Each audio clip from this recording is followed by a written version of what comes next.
Hey guys, and welcome back to another video on the channel. In today's video, we're going to be going over 2021's Math Methods External Exam for the QCAA Syllabus Question 4, Paper 1. Now, as you'll know in all the other videos, I've started splitting up the questions into individual videos. This is because everyone might struggle with different types of questions, so rather than sitting through the whole video, I've started putting these ones up here. So if you only struggled, let's say with question 4, question 5, etc., you can go watch those videos and get that full solution. The full exam video is still up on YouTube. The link is in the description below.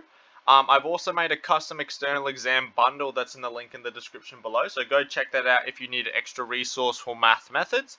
But otherwise, let's get straight into this video, okay? So question 4. The second derivative of a function is given by this. The interval on which the graph of f of x is concave up. Okay, so obviously this topic is differentiation. We've got to understand what concave up is. So concave up is basically something like this, where it goes from a negative gradient to a positive gradient, okay? Now, what that means is it has to pass through a minimum value, okay? Because if something is going from a negative gradient to a positive gradient, it needs to pass through 0, one point or another, okay?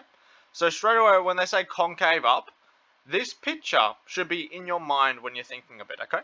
Now, when we have a thing like this here, the second derivative determines whether it's a minimum or maximum. So again, a stationary point is when f dash of x is equal to 0. However, if it's a minimum, the second derivative has to be positive or greater than 0 there, okay? So with that knowledge there, we can use this graph here to determine the interval when it's concaving up. So here, in order for it to concave up, it needs to be having the second derivative greater than 0. So here, if we're looking at this guy here, so f double dash of x equals 2x over 1 plus x squared. Now, if I chuck in x equals, let's say negative, if I chuck that into there, it will make that guy negative no matter what. It doesn't matter because there's an x squared on the bottom there.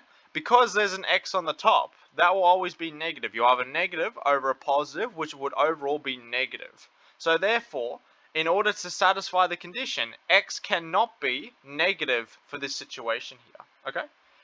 If x is equal to 0, we get the second derivative turning to 0, because you'll get 0 over 1, which gives you 0. So it cannot be equal to 0 either. Now, so it can't be equal to 0. So these are the conditions. So x cannot be negative, and x cannot be equal to 0. So here we have to look at the answers here and see which one fits that, okay? So here, straight away, I know B is incorrect because it's got it less than or equal to 0. So that's incorrect.